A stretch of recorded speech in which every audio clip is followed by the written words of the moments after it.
کن کہا تو کام ہو گیا، تو ہر ایک چیز پر قدیر ہے۔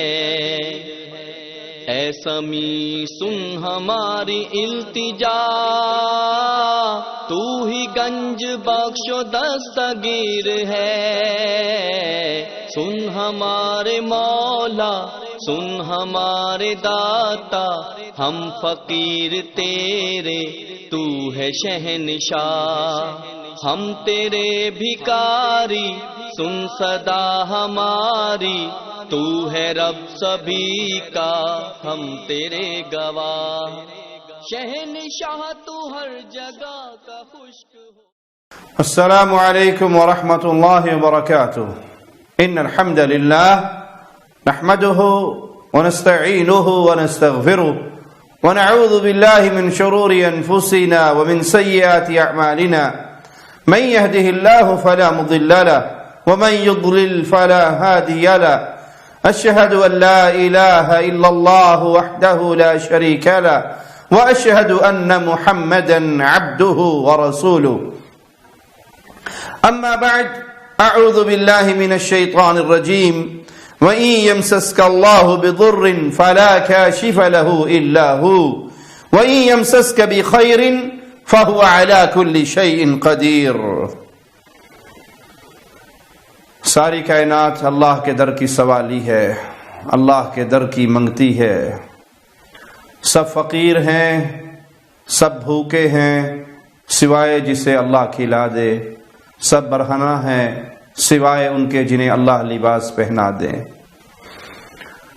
تو انسان کو اللہ کے در کا منگتا رہنا چاہیے، اللہ سے اپنے سوالات کرنے چاہیے، اللہ کے سامنے اپنی حاجات بیان کرنی چاہیے، کیونکہ اگر اللہ خیر دینے پر آئے کوئی روک نہیں سکتا، اللہ روک لے کوئی دے نہیں سکتا۔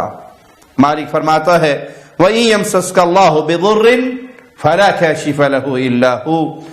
اگر اللہ تجھے کوئی آزمائش میں ڈال دے، کوئی پریشانی میں ڈال دے، کسی تکلیف میں مبتلا کر دے، تو اس تکلیف کو دور کرنے والا فَلَا كَاشِفَ لَهُ إِلَّا هُوَ، اللہ کے علاوہ کوئی ہستی نہیں جو اس تکلیف کو تجھ سے دور کر دے۔ وَإِن يَمْسَسْكَ بِخَيْرٍ، اگر وہ بھلائی دینا چاہے، تیرے لیے خیر کے فیصلے فرما لے، فَهُوَ عَلَى كُلِّ شَيْءٍ قَدِيرٌ، تو وہ ہر چیز پہ قادر ہے۔ اللہ کسی مصیبت میں ڈالے تو اللہ کے علاوہ کوئی مشکل کشا نہیں۔ اللہ تجھے کوئی خیر دینا چاہے، تجھے کوئی اس خیر سے محروم نہیں کر سکتا۔ اس مضمون کی آیات بھی بہت زیادہ ہیں، اور پیارے نبی صلی اللہ علیہ وسلم کی احادیث میں بھی یہ بات بیان ہوئی۔ آئیے پیارے نبی صلی اللہ علیہ وسلم کا فرمان سنتے ہیں۔ سنن ترمذی میں حدیث نمبر 2516 ہے۔ آپ نے فرمایا وَاعْلَمْ أَنَّ الْأُمَّةَ لَوْ اجْتَمَعَتْ عَلَىٰ أَن يَنْفَعُوكَ، یاد رکھو اس سبق کو، یہ پیارے نبی امام الانبیاء امام کائنات محمد الرسول اللہ صلی اللہ علیہ وسلم کا دیا ہوا سبق ہے۔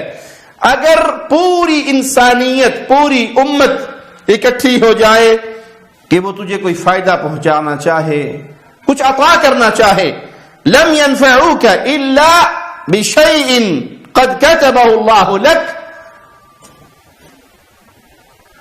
پوری امت اکٹھی ہو گئی تجھے فائدہ دینے کے لیے، تیری بھلائی کے لیے، تو رسول اللہ صلی اللہ علیہ وسلم کے الفاظ یاد رکھو، لم ينفعوك الا بشيء قد كتب اللہ لک، جو اللہ نے تیری قسمت میں لکھ دیا ہے اس سے ایک رتی کے برابر بھی کوئی زیادہ فائدہ نہیں دے سکتی۔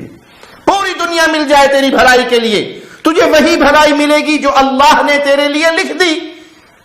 وَلَوْ اجْتَمَعُوا عَلَىٰ أَن يَضُرُّوكَ، پوری دنیا اکٹھی ہو جائے تیرا بیڑا غرق کرنے کے لیے، تجھے مارنے کے لیے، تکلیفوں میں ڈالنے کے لیے، مصیبتوں میں ڈالنے کے لیے، آؤ فرمان مصطفیٰ سنو، پیارے نبی صلی اللہ علیہ وسلم کا اعلان سنو، لَمْ يَضُرُّوكَ إِلَّا بِشَيْءٍ قد كتبه اللہ علیک، اللہ نے تیری قسمت میں جتنا نقصان لکھا ہے اس سے ایک رائی کے دانے کے برابر بڑھ کر تیرا نقصان نہیں کر سکتے۔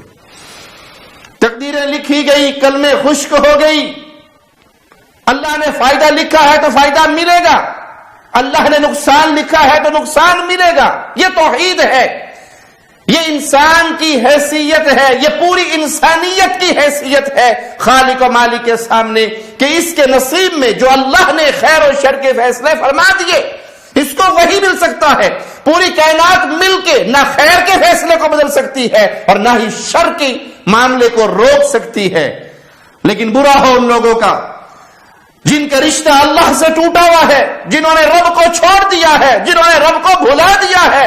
مجبور ہوں یہ جملے کہنے پر، ان کی ان کیفیتوں کو دیکھ کر، ان کے ان جملوں کو سن کر کہ آج کلمہ پڑھ کر قبر پرستی کے جرم میں مبتلا ہونے والے اہل شرک نے اپنے رب سے منہ موڑ لیا ہے. وہ رب کو بھلا چکے ہیں، وہ رب سے بے تعلق ہو چکے ہیں، وہ رب کی حیثیت کو ماننے کے لیے تیار نہیں ہے، بلکہ جن سے وہ محبت کرتے ہیں، جن کو انہوں نے اپنا الہ بنا لیا ہے، جن کو انہوں نے اپنا معبود سمجھ لیا ہے، اس کو وہ شان دیتے ہیں کہ نعوذ باللہ ثم نعوذ باللہ، ان کو اللہ کی شان سے بڑھانے کی ناکام و نامراد کوشش کرتے ہیں. آئیے قبر پرست، شرک شجائی، قبروں پہ سجدے کرنے والے، قبروں کا طواف کرنے والے، مردوں کو اپنے لیے داتا، غوث اعظم، غریب نواز، بندہ نواز، بندہ پرور سمجھنے والے، اس کے شرک میں ڈوبے ہوئے، کفر میں ڈوبے ہوئے چند جملے آپ کو سناتا ہوں. وہ معین الدین چشتی کی قبر پہ کھڑا ہے اور کہتا کیا ہے، سنیے.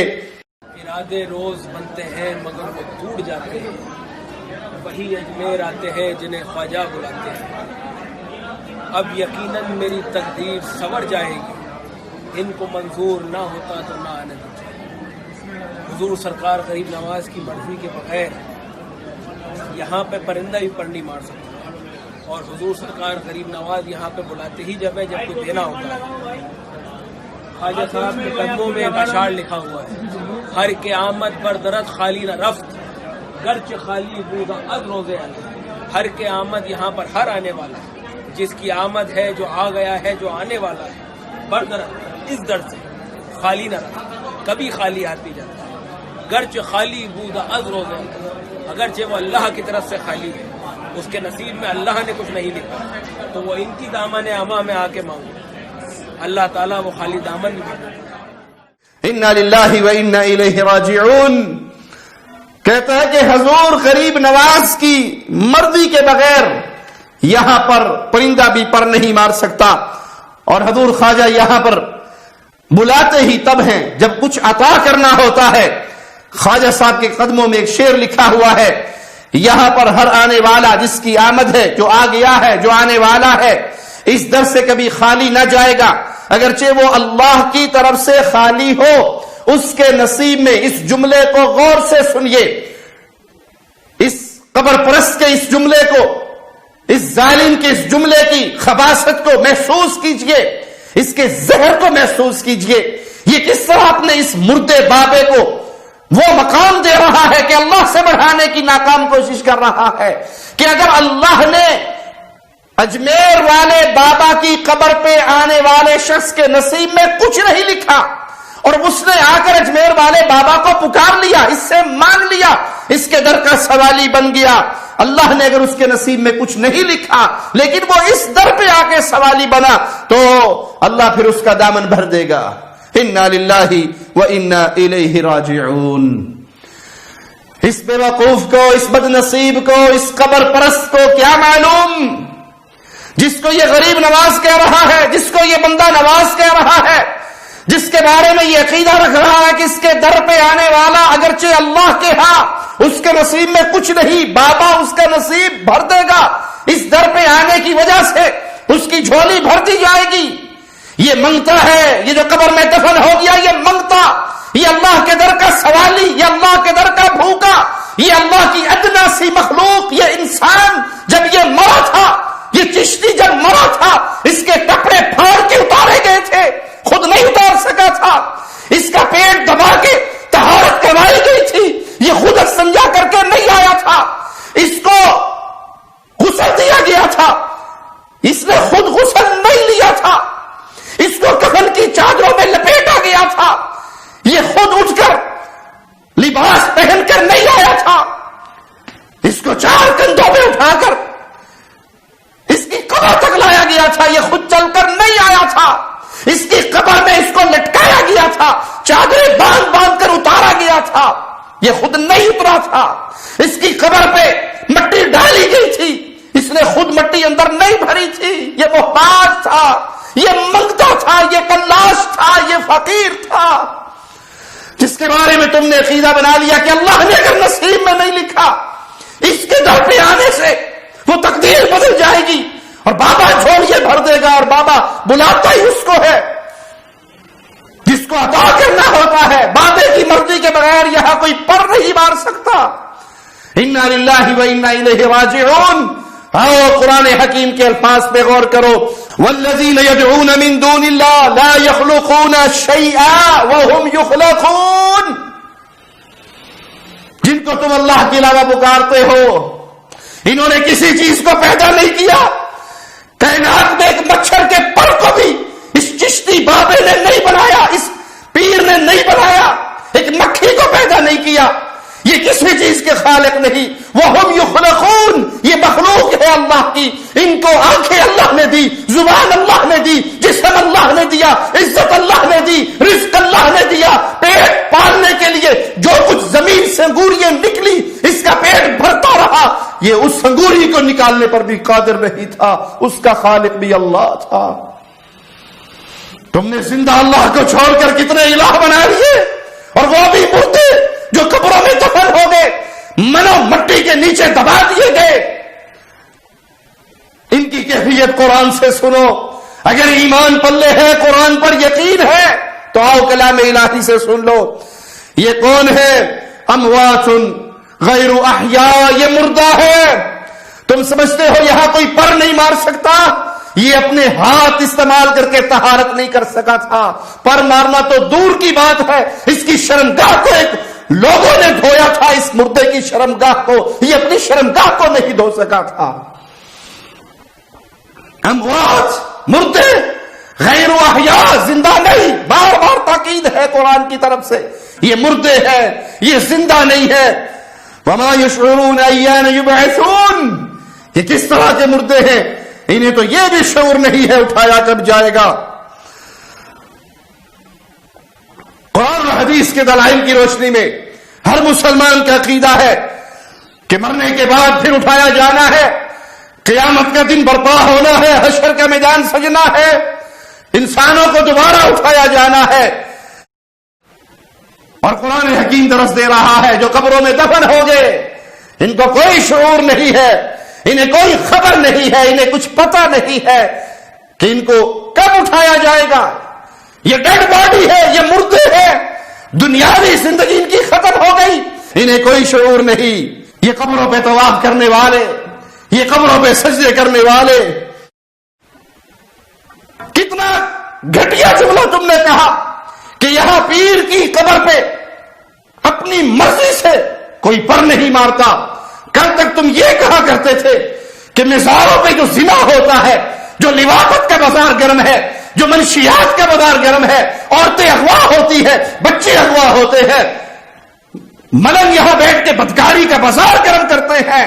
بزرگوں نے یہ نہیں کہا, ہم ان خرافات کا انکار کرتے ہیں. اور اب تم یہ درس دیتے ہو کہ معین الدین چشتی کی اجازت کے بغیر یہاں کوئی پر نہیں مار سکتا. معنی یہ کہ اس معین الدین چشتی کی قبر پہ شرک کا جتنا دھندا ہو رہا ہے, یہ چشتی خود کروا رہا ہے. اس کی مرضی سے سجدے ہو رہے ہیں, اس کی مرضی سے طواف ہو رہا ہے, اس کی مرضی سے شرک ہو رہا ہے, اس کی مرضی سے یہاں پہ بھنگ کے پیالے چلتے ہیں, یہاں عورتیں اغوا ہوتی ہیں, یہاں بچوں سے بدکاری ہوتی ہے, یہاں زنا کا بازار گرم ہے, یہاں پہ عورتیں ناچتی ہے, ڈانس ہوتا ہے, زلزلے ناچتے ہیں, شرک بھی ہے, بے حیائی بھی ہے, بے غیرتی بھی ہے. اگر یہاں بابے کی مرضی کے بغیر کوئی پر نہیں مار سکتا, تو اس قبر پہ ہونے والے ان سارے جرائم کا پھر یہ بتا دیجئے کہ ذمہ دار کون ہے. اللہ کے بندو, اللہ سے ڈر جاؤ, رب کی وحدانیت پہ ایمان لے آؤ. یہ قبروں میں دفن ہونے والے مردہ ہیں, انہیں کوئی پتہ نہیں قبر کے اوپر کیا ہو رہا ہے. ان کی زندگی ختم ہو گئی, آخرت کی زندگی, برزخ کی زندگی شروع ہو گئی. توحید کو تسلیم کر لو دینے والا اللہ ہے، عطا کرنے والا اللہ ہے، جھولیاں بھرنے والا اللہ ہے۔ اللہ کی مرضی کے بغیر دنیا میں کچھ نہیں ہو سکتا۔ اس کا اذن ہے، اس کی مرضی ہے، اس کی مشیت ہے تو اس دنیا میں کچھ ہوتا ہے۔ اس کی مرضی کے بغیر کسی درخت کا ایک پتا نہیں زمین پہ گرتا، ایک پتا نہیں نیا پیدا ہوتا۔ اللہ سے دعا ہے اللہ ہمیں توحید کا صحیح عقیدہ نصیب فرمائے، اسی عقیدے کو بیان کرنے کی توفیق دے، اس عقیدے کے اوپر پہرا دینے کی توفیق دے، چوکیداری کرنے کی توفیق دے، اور عقیدہ توحید کی دعوت دیتے ہوئے شہادت کی موت دے کے اللہ ہمیں اپنی جنتوں کے اندر داخل فرما دے۔ اقول قولی ھذا واستغفر اللہ لی ولکم ولسائر المسلمین۔